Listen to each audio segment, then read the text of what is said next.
ګرانو کتونکو نورو ویډیوګانو لپاره لاندې سره بټن باندې کلیک وکړئ، یعنی زما چینل در سره سبسکرایب کړئ او ورسره په ګنګړي باندې هم کلیک وکړئ ترڅو د نوي ویډیوګانو خبرتیا تاسو ته په اسانۍ سره درکړي.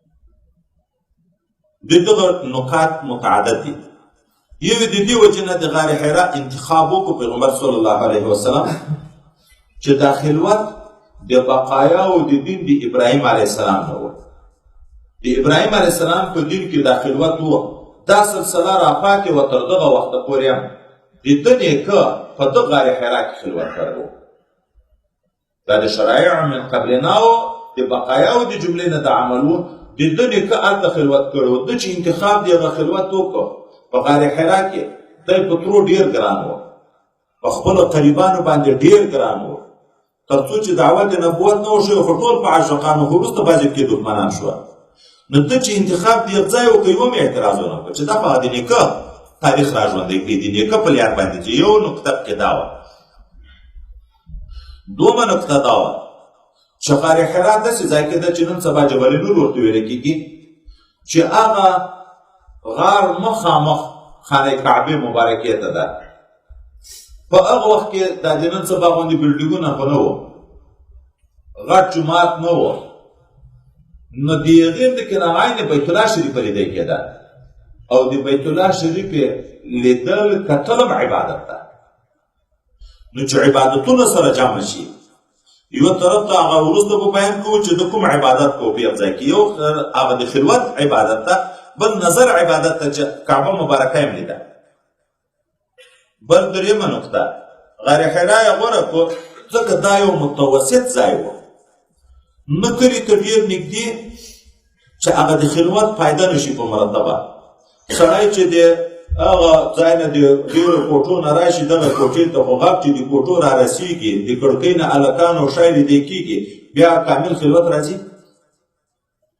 نو که نږدې ځای کې چیرې خلوت منتخب کولی، خو هغه کوم حکمت چې په خلوت کې و هغه نه پیدا کېدو، خو بیا به د کلي خلک یا ورتله یا به شارشور و یا به یو بل څه و، په مشکلات خو خبرېده، په جنګ په دعوو خبرېدو. نو دا چې مناسب ځای و او ډېر لرې هم نه و چې بیا خپل ضروریات نشي پوره کولی، بېرته راتګ ورته مشکل وي. نو دغه نقطه مو پکې چې دا ځای متوسط ځای و، نه ډېر لرېتوب و پکې او نه ډېر نږدېتوب و پکې. خلوت یې کوو په غار حراء کې، فیتحنس فیه، تحنس یې کوو په دغه غار حراء کې. تحنس چې ته ویل کېږي دا مدرج د راوي د موږ تاسو په 14 اقسامو کې چې ذکر کړی و، وهو التعبد. د تحنس معنا یې وکړه په تعبد سره. ګورئ سړي ته داسې خیال هم نه ورځي چې دا یې ترجمه کړې ده، سړي ته خیال دا ورځي چې دا هم د حدیث الفاظ دي، خو په مابین کې راوي دا ترجمه ورګډه کړې. تحنس څه شي ته وایي؟ اصل کې حنس خو ګناه ته وایي، حنس ګناه ته ویل کېږي. تحنس د تفاعل باب ده، د دغه یوه خاصه دا ده چې د سبب د مأخذ دپاره راځي. تحنس معنا ځان خلاصول د ګناه نه، خو ځان خلاصول د ګناه نه په عبادت راځي، نو په لازم د معنا یې تعبیر درته وکړو، وهو التعبد. تحنس تعبد ده. دا اندراج چا کړی ده؟ علامه طبي هغه وایي چې دا ابن شهاب زهري کړی، یقیني یغه کړی. بعضې علما عیني په دې باندې رد کوي چې دا طبي په دغه دپاره څه قطعي دلیل نه لري چې دا ابن شهاب کړی. کېدی شي عروه کړی چې د حضرت ام المؤمنین نه شاګرد د دغه نه روایت، کېدی شي دغه نه شاته بل چا کړی وي، لیکن ابن حجر وایي چې نه د طبي خبره ښه رښتونې ده. ولې؟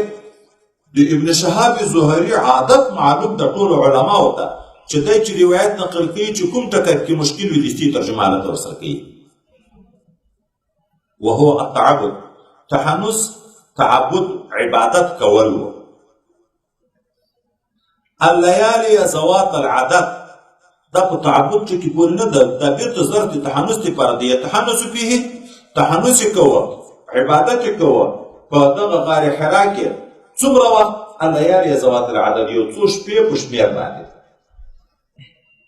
تحانس مطلق تعبد ته ویل کېږي، مقید تعبد ته نه ویل کېږي. که ضرب د تعبد دپاره شي مطابق بیا خو نو د تحانس معنا مقیده شوه چې هغه تعبد ذوات الليالي ذوات العدد شي. د تېرو چې نکته ورسره لیکلې ده چې فساد بیا راځي. فساد بیا وجه دا د کرماني لیکي چې هغه تحانس هم مطلق تعبد ته ویل کېږي، او که ته تعبیر په دغه مقید باندې وکړي چې تعبد الليالي ذوات العدد، بیا خو دې مقید کړه. نو ده په عبادت کو یو څو شپې په شمېر، یو څو شپې د عبادت خبره به بیا شاته کو چې کوم قسم عبادت یې کوه. یو څو شپې د کثرت لپاره دا لفظ استعمالوي که د قلت لپاره. څوک وایي چې دا یې تقلیل لپاره، ځکه دا لږ شی شمېر ته ډېر ضرورت نه لري، نو مبهمې خبره ذکر کړه. څوک یې نه دا د تفسیر لپاره ده. خو مبهم ولې ذکر کړه؟ مبهم په دې لحاظ ذکر کړه اصلا حضرت پیغمبر علیه السلام چې هلته غار حراء مبارک وخت تېروه، دا خو معلومه ده چې مجموعه یوه میاشت وخت تېر کړی. جاورتو بحراء شهرا، خو په د مابین کې کور ته هم راتلو. هغه و نقطه د بل عبارت کې بیا څه ذکر کوه، خو دا چې بیرته به کور ته راغی په کور کې څومره شپې تېرولې دا ځای نه ده معلوم. اوس نو ځکه هغه ټول مجموعه خو معلوم ده چې یوه میاشت جوار کړی، خو په دا یوه میاشت کې چې راغلی کور ته څو شپې پکې راغلی دا نه وي معلومې، نو ځکه ابهام وکړه الليالي ذوات العدد. دا چې حضرت پیغمبر صلی الله علیه وسلم په غار حراء مبارک کې عبادت کو، کوم قسم عبادت یې کوه؟ نو مخکې تر دې چې د عبادت خبره کوو، اول دا خبره، آیا پیغمبر علیه السلام مخکې تر بعثت نه چې خپله نه و پیغمبر، دی مأمور په شرائع من قبلناو باندې و که نه؟ د مخکینیو انبیاو په شریعتو دی مأمور و که نه؟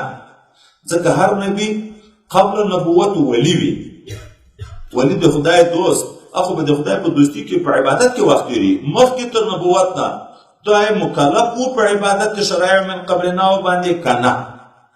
نو علما دوه ډلې دي، څوک توقف کوي؟ هېڅ نه وایي چې ما مکلف و که نه، څوک یې چې نه